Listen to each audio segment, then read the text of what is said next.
এই যে রাবণ রাজ্য চলছে, শ্রীলঙ্কার বিসর্জন এবারে হবে, কারণ পরিবর্তন সভার নাম আমরা সভা করছি। জায়গায় জায়গায় প্রত্যেকদিন 200, 250, 300 আমরা স্ট্রিট কর্নার করছি সারা রাজ্যেতে পশ্চিমবঙ্গের পরিবর্তনের জন্য। গতবারও পরিবর্তনের লড়াই হয়েছিল, অর্ধেকটা হয়ে আটকে গেছে, এবারে সেটা পুরো করতে হবে। সেই জন্য গ্রামে গঞ্জে আমরা লড়াই শুরু করেছি।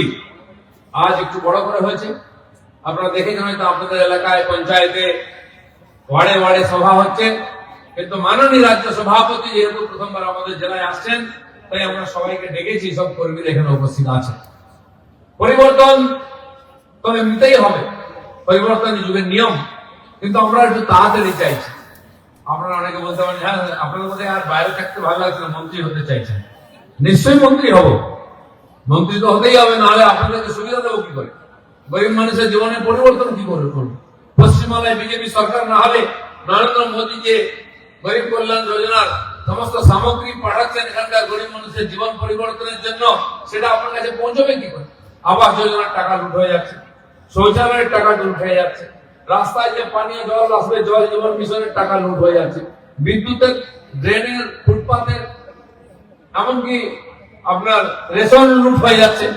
ছেলে মেয়েদের জন্য জুতো দিচ্ছে সরকার, তাও ফাটা, জামা কাপড় দিচ্ছে ঘর নেতার মতো, ঘর পোছার মতো, সাইকেল দিচ্ছে তার প্যাডেল নেই, তার টিউন নেই, তার টায়ার নেই।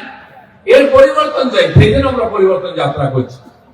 মাননীয় আমাদের স্বর্গীয় প্রতিষ্ঠাতা ডক্টর শ্যামাপ্রসাদ মুখার্জি, এই যে এখানে যারা বসে আছে ওপার বাংলা থেকে আসা 90% মানুষ, তাদেরকে এই দেশেতে, এই বাংলায় মাথা উঁচু করে বাঁচার প্রতিশ্রুতি দিয়েছিলেন।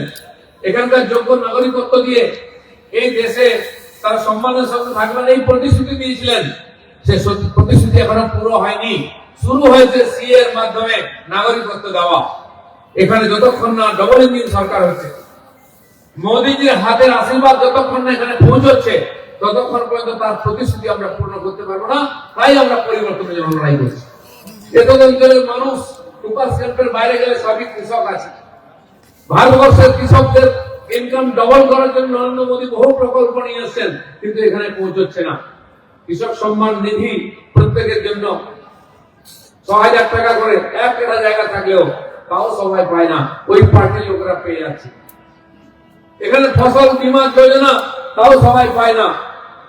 আমরা ধান চাষ করি, তার সহায়ক মূল্য ২০০০ বেশি হয়ে গেছে, ১৪০০ ছিল, তাও সবাই ঠিক মতো পায় না। ১৬০০-১৮ টাকায় ধান বিক্রি করতে হয়, আর দিদির ভাইরা ফোড়েরা নিয়ে গিয়ে ২০০০ টাকায় ১৪০০০ টাকায় বিক্রি করে। গম তার সহায়ক মূল্যের সঙ্গে লোকেরা পায় না। এমনকি মাছের জন্য, মাছ চাষের জন্য ব্লু রেভলিউশন ২০২০ সালে মোদী করলেন, যাতে বাংলার মানুষ এখানকার মাছ খায়, সে উপায় নেই। মাছ খাই আমরা, চাষ করে অন্ধ্রপ্রদেশের লোক, ওখান থেকে মাছ আসে। ২০১০ সাল পর্যন্ত আমরা দেশে ১ নম্বরে ছিলাম মাছ উৎপাদনে, কিন্তু আজকে আমরা পিছিয়ে গেছি। খাচ্ছি ঠিক, কিন্তু উৎপাদন কমে গেছে। বহু বিল, খাল, পুকুর, নদী পড়ে আছে যেখানে মাছ চাষ ঠিক মতো হয় না বা লুট করা হচ্ছে। তা এখানে চাষিও ইনকাম করতে পারতো, আমরাও টাটকা মাছ খেতে পারতাম। এই সরকার থাকলে সেটা সম্ভব নয়। প্রত্যেক ক্ষেত্রে লুটপাট, প্রত্যেক ক্ষেত্রে মানুষকে আর বঞ্চিত করা হচ্ছে। তার পরিবর্তনের জন্য আমরা পরিবর্তন চাই। আজকে গ্রাম বাংলার মানুষ কারা বঞ্চিত হচ্ছেন? কার বাড়ির টাকা লুট হচ্ছে, কার শৌচালয়ের টাকা লুট হচ্ছে, কার বাড়ির সামনে ফুটপাথের টাকা লুট হচ্ছে, কার লোন কেটে নেওয়া হচ্ছে। যে মহিলারা ১০০০ টাকা পান, সেখান থেকেও কাটমানি দিতে হয় লক্ষ্মী ভান্ডারে। তো বঞ্চিত কারা হচ্ছেন?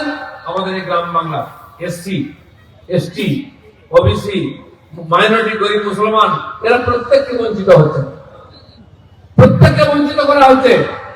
আর আজকে সময় এসছে পরিবর্তনের ঢেউ লেগেছে। এই ঠান্ডার মধ্যেও সবাই আসছেন এখানে বিজেপির সভা শুনতে।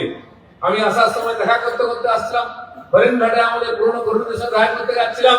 সবাই এখন আড়মোড়া দিচ্ছে যে কবে ঝাঁপাবো, কবে নামবো, বলে একটু সিটটা কাটুক, তারপরে দেখবেন কি হয় পশ্চিম বাংলায়। এসআইআর হয়ে গেল, আমরা প্রত্যেকটি ভোটার নিজেরা ফর্ম ফিল আপ করলাম। দিদিমণি কি বললেন প্রথমে? কেউ ফর্ম ফিল আপ করবে না। এদিকে বলছেন, এদিকে বাঁ হাতে নিয়ে ফর্মটা নিয়ে রেখে দিচ্ছেন টেবিলে, আর ভর্তি করে জমা দিয়ে দিচ্ছেন। আরেকজন মমতা বড় ঠাকুর আছেন, গুরুমা, তিনিও মিথ্যা কথা বলছেন, লোককে প্রতিশ্রুতি দিয়েছেন। ওখানেও ভুল বুঝিয়েছেন যে আমরা আছি, কেউ যাবেন না, পালিয়ে এসছেন। ওখানে ছেড়ে দিয়ে গরিব মানুষদেরকে নবসূত্র মতবাদে। আবার এখানে ভুল বোঝাচ্ছেন যে সিএ এর ফর্ম ফিল আপ করবেন না, এসআই এর ফর্ম ফিল আপ করবেন না। আমি ওনাকে জিজ্ঞেস করতে চাই, আপনি এমপি, আপনার মেয়ে এমএলএ, আপনার ফর্ম ফিল আপ করেছেন কিনা? আপনারা করবেন, ভোটার হবেন, ভোট লড়বেন, এমএলএ এমপি হবেন। আর গরিব জনতা তারা ভোটারও হতে পারবে না।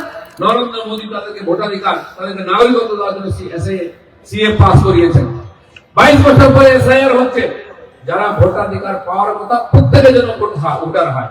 আর যারা উপর থেকে এসে ঢুকে পড়েছে, এখানে লুট করছে, যারা আমাদের ওখানে দাঁড়িয়েছে, আবার পিছনে চলে এসছে এখানে বাংলাদেশ বানাবার জন্য, তারা যেন ভোটের লিস্টে ঢুকতে না পারে, তার জন্য এসআইআর হচ্ছে। মারা গেছে 20 বছর আগে, তার নাম এখনো আছে। টিএমসি যদি নেতা হয় না, সে তার বাপ বলে কোনোদিন করবে না, 100 বছর হলে 20 বছর ধরে তার নাম দিয়েছে, প্রত্যেকবারে সে ভোট দিয়েছে। আমাদের একজন কর্মী আমাকে বলবো, জানেন দিলীপদা, সেদিন আমার পিসি খুব কষ্ট পেয়েছে। পিসি মশাইয়ের কথা মনে এলো, 5-6 বছর আগে মারা গেছে। বলছে তোর পিসিটা মরে গেল, অসময়ে হ্যান ত্যান। তো আমি আর কি সান্ত্বনা দেবো পিসিকে? বললাম তুমি দুঃখ পেও না, ভোট আসছে তো, ভোটের দিন তুমি বুথের সামনে দাঁড়াবে, পিসি মশাই দেখা পাবে। বলে কি বলিস? বলে হ্যাঁ, ভোট দিতে আসে। পিসি মশাই মরেও প্রত্যেকবারে ভোট দেয়। আর টিএমসি নেতাদের মা বাপরা কোনোদিন মরে না, ভোট দিয়েই যায়, দিয়েই যায়। এবার সেটা ছাঁটাই হবে। আর যখন আমরা বলেছিলাম 1-1.5 কোটি মানুষ ভুয়ো ভোটার বাদ যাবে, চেঁচাচ্ছিলেন দিদিমণিরা। তার ভাইরা কি বলেছিল? যে ভোটার বাদ দেবে বিহারে তার হাত কেটে দেবো। কয়জনের হাত কেটেছে? 1 বছর চুলো কাটতে পারে না। কি বলছিল? বিজেপির লোকেরা গাছে মেনে দেবো। কাকে মেনেছ? কিচ্ছু করতে পারবে না, হাঁটি বাঁধতে পারবে না তোমরা। কেউ কেউ বলছিল কি রক্তগঙ্গা বইয়ে দেবো। কি রক্তগঙ্গা বইবে? চোখে জল বইছে। যে 58 লক্ষ বাদ গেছে, উনি হাড় পাঁজর বেরিয়ে গেছে, কিচ্ছু করতে পারেন চোখের সামনে। মৃত ভোটার তো গেছে, অন্য জায়গায় চলে গেছে। যারা ঢুকে পড়েছিল তারাও ভোটারের ফর্ম নিতে আসেনি, ফর্ম নিলে জমা দেয়নি। 58 লক্ষ বাদ গেছে। অনেক হাওয়া দেওয়া হয়েছিল, বিএলওদের চমকে ছিল, নাম দিতে হবে। বিএলওরা বলে পাগল হয়েছে, আমার চাকরিটা ছেলে বউ কি খাবে? তারা কিন্তু কেউ দেয়নি। কল্যাণীতে এক বিএলও করে নিল, তার বাড়ি ঘরে ইট পাথর মারা হয়েছে, টিভিতে দেখেছি, জোর করা হয়েছে। তাও 58 লক্ষ বাদ গেছে। গাছে না উঠতেই একটা দিন দিদি বুঝতে পেরেছেন সময় খারাপ। আর 10-20-50 লক্ষ বাদ যায়, 1 কোটি হলে তো গেল, বিজেপি নিচে চলে যাবে। যে লিডটা পেয়েছে সবই ভূতের ভোটার। তাই দিদিমণি কলকাতা থেকে হাঁটাহাঁটি করে দার্জিলিং গিয়ে চিৎকার করছেন, এই করবো তাই করবো, সুপ্রিম কোর্টে চলে যাচ্ছেন। খেলার নাম বাবাজি, ভাইপো তো তা না, দিল্লি পর্যন্ত চিৎকার করছেন আর রাস্তায় গড়াগড়ি দিচ্ছেন, এটা করতে দেবো না, ওটা করতে দেবো না। শেষে দেখবেন কেউ শুনছে না। এখানে এসে বলছে, জানেন ইলেকশন কমিশন আমাকে আঙুল দেখিয়েছে। তুমি সকাল বিকাল আমাদের কাজ করা দেখাবে, আর তোমাকে আঙুল দেখিয়ে খুব কষ্ট হয়েছে, তার জন্য সভা করে বেড়াচ্ছে। এই 2জন যুব নেতা ভারতবর্ষে সর্বনাশ করলো। একজন তো যুবক থেকে গেল, বিয়ে হলো না, পিএম হলো, দাড়ি পেকে গেল, যাত্রা করছে। ইলেকশন গুজরাটে, কেরলে গিয়ে যাত্রা করে, বলুন শহরে শিখতে হবে, মাটি যাবো মনে। আর একজন এখন বেরিয়ে পড়েছেন, সভাপত্য কাটিয়ে রাস্তায় নেমেছেন, এবার নাকি উল্টে দেবেন, পাল্টে দেবেন। কি করবেন সেটা বাংলার মানুষ জানে। তাই এসআইআর আমরা বুঝেছি, দিদিমণির যে ভবানীপুর থেকে যেতেন, সেখানে 44,500 নাম বাদ গেছে। উনি কত ভোটে যেতেন? কেন যেতেন আমরা জানলাম। যে নন্দীগ্রামে গেলেন, ওখানকার লোক কান মুড়ে বাড়ি পাঠিয়ে দিল দিয়ে। ওখানে মাত্র 10,000 মৃত ভোটার ছিল, জিততে পারলেন না। ভুয়ো ভোটাররা জিততে পারে। তার খুব প্রিয় ভাই মেয়র কবি হাকিম, তার এলাকায় 66,000 বেরিয়েছে ভুয়ো ভোটার।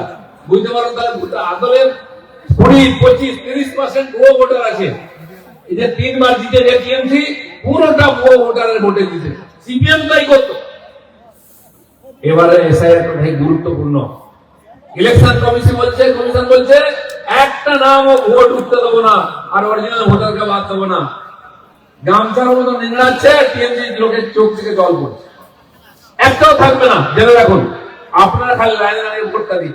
আপনারা অনেকে জিজ্ঞেস করেন আমাকে, লিপদা আমরা তো প্রত্যেকবারে বিজেপিকে ভোট দিই, আপনারা জিততে পারেন না। আমি বলছি হ্যাঁ, এবার দিন জিতে যাবো। বলছে ভোটটা যায় কোথায়? ভোট যায় না কোথাও, ভোটটা বিজেপিতে যায়। তাই 2,40,00,000, 2,38,00,000 ভোট আমরা বারে বারে পেয়েছি। তারপরেও এই যে 50-60 লক্ষ ভোট বেশি, সেটা হচ্ছে ওই 1 কোটি ভুতুড়ে ভোটারের থেকে ভোটটা পড়ে যায়, তাই আমরা জিতেও হেরে যাই। এবারে কিন্তু তা হবে না। দরকার হলে কেন্দ্রীয় বাহিনী ভোটের রুমের মধ্যে থাকবে, বুথের ভিতরে থাকবে, ভুয়ো ভোটার ঢুকবে না, ফলস ভোট চলবে না। আমি যখন বলতে আরম্ভ করেছি, মাস্টার মশাই ফোন করেছেন, দিদি আপনি ঠিক বলেছেন, বুথের মধ্যে সেন্ট্রাল ফোর্স রাখুন, নাহলে আমাদের কানের কাছে বন্দুক ঠেকিয়ে বলে 50টা ছাপ্পা ভোট মারবো, মাস্টার মশাই নড়বেন না, কিন্তু চলে গেলে বাবা বলার সময় পাবেন না। তাকে বসিয়ে রেখে বন্দুকে ঠেকিয়ে রেখে আর ছাপ্পা ভোট মারছে, 50 থেকে 100টা ভোট এক একটা বুথে পড়ে। ভাবুন 250টা যদি বুথ হয় একটা বিধানসভায়, কত ভোট করলো? ওটাই তো লিড আছে, বাকি আমাদের যে পিসি আছে টিএমসি। তাই এবারে নির্বাচনে না ভুয়ো ভোট না ছাপ্পা ভোট, ভোট দেবে পশ্চিমবাংলার যারা ভোটার তারা। তারপরে যদি ইতিহাসে টিএমসি, তারা মানবো হ্যাঁ মানুষের জাজমেন্ট। বিহারে এসআইআর হলো, তখন থেকে চিৎকার চেঁচামেচি, এসআইআর হচ্ছে, এই ভোট চুরি হচ্ছে। আর ওই যুব নেতা বলছিল ভোট চোর, গদ্দি ছোড়, মোদীজিকে বলছে ভোট চোর, ভোট চোর, ভোট চোর। যখন ভোটের রেজাল্ট বেরোলো, মানুষ এমন ধুইয়েছে না, কংগ্রেসকে দূরবীন দিয়ে খুঁজতে হচ্ছে বিহারে। ইউপি, বিহার, মধ্যপ্রদেশে কংগ্রেস নাই, বাংলায় এখানে তো চন্দন দেওয়ার জন্য পাওয়া যায় না। একটা বাই ইলেকশনে মুসলমানরা জিতিয়ে দিয়েছিল টিএমসি এর টাইট দেওয়ার জন্য, সেও চুপি চুপি গোয়ালে ঢুকে পড়েছে, দিয়ে বউনি করতে পারেনি সিপিএম কংগ্রেস, যারা ভোট ভোটে জিতত। আর এবারে টিএমসি সুযোগ এসে, আসুন পশ্চিমবাংলার ভাগ্য পরিবর্তনের জন্য, আপনার ছেলে মেয়ের ভাগ্যের পরিবর্তনের জন্য বিজেপিকে জেতাতে হবে। সারা ভারতবর্ষ তারা বারবার বিজেপিকে জেতাচ্ছে, 3-3বার মোদীকে প্রাইম মিনিস্টার করেছে এখানকার লোকের। আর আমাদের এই বাংলার ছেলে ভারত কেশরী ডক্টর শ্যামাপ্রসাদ পশ্চিমবাংলায় তৈরি করেছিলেন জনসংঘকে। সেটাই আজকে ভারতীয় জনতা পার্টি, মোদীজি আপনাদের যে গ্যারান্টি দিয়েছেন, সেই গ্যারান্টি আমরা রক্ষা করব। সারা ভারতবর্ষের লোক মোদীর গ্যারান্টিতে বিশ্বাস করে। তাই বিহারে শেষ সপ্তাহ পর্যন্ত কে জিতবে, কে জিতবে, বিজেপি জিতবে কি আরজেডি জিতবে, লোকে এমন মারলো ঝাড়ু, কাউকে খুঁজে পাওয়া যাচ্ছে না, বিজেপি বিজেপি বিজেপি চলছে। নরেন্দ্র মোদীর প্রতি মানুষের যে শ্রদ্ধা, যে বিশ্বাস আছে, তার কারণ বিজেপি নেতা, সেই বিজেপি আপনাকে প্রতিশ্রুতি দিচ্ছে। আমরা আছি নরেন্দ্র মোদীর এখানে প্রতিনিধি, আপনার স্বপ্নকে সফল করব। আপনার যে অত্যাচার হচ্ছে, আপনার উপরে যে লুট হচ্ছে, আপনার অধিকার যে ছিনিয়ে নেওয়ার চেষ্টা হচ্ছে, সেটা আমরা ফিরিয়ে দেবো, তার প্রতিবাদ করবো। তাই গ্রামে গঞ্জে শহরে আমাদের কর্মীরা ঝাঁপিয়ে পড়েছেন। 2021 সালে নির্বাচনের পরে যে অত্যাচার হয়েছে আমাদের কর্মীদের, এখনো বহু কর্মী আমাদের বাড়িতে নেই, বাড়ি ভেঙে দিয়ে থাকার মতো নেই, বাংলার বাইরে গিয়ে কাজ করছে। তারা ফিরবে আবার এই ইলেকশনে, বলছে দাদা যাই হোক এবার ইলেকশনে এসপার ওসপার করতে হবে, আবার এসে কাজ করবে। খালি আপনারা আমাদের সাহস দিয়েছেন, আপনারা সমর্থন করেছেন, আশীর্বাদ করেছেন বলে আমরা বড় বড় কথা বলছি। নরেন্দ্র মোদী প্রধানমন্ত্রী হয়েছেন, এখানে এমপি এমএলএরা বসে আছেন, সবই আপনাদের আশীর্বাদ। যেভাবে এতদিন শক্ত হয়ে আমাদের পিছনে দাঁড়িয়েছিলেন, আবার দাঁড়ান। আপনারা যেটা চেয়েছেন দিন 2026 সালে সেটা সফল হবে। আর এখানে ডবল ইঞ্জিন সরকার হবে, বিজেপি সরকার হবে। আর সেই বিজেপি এখানে সোনার বাংলা গড়বে, যে বাংলার স্বপ্ন আমরা দেখেছি এতদিন। এই কয়েকটি কথা বলার ছিল, আপনাদের সবার সঙ্গে দেখা হলো, খুব ভালো লাগলো। ভালো থাকুন, এগিয়ে থাকুন, বিজেপিকে জিতিয়ে থাকুন। ধন্যবাদ।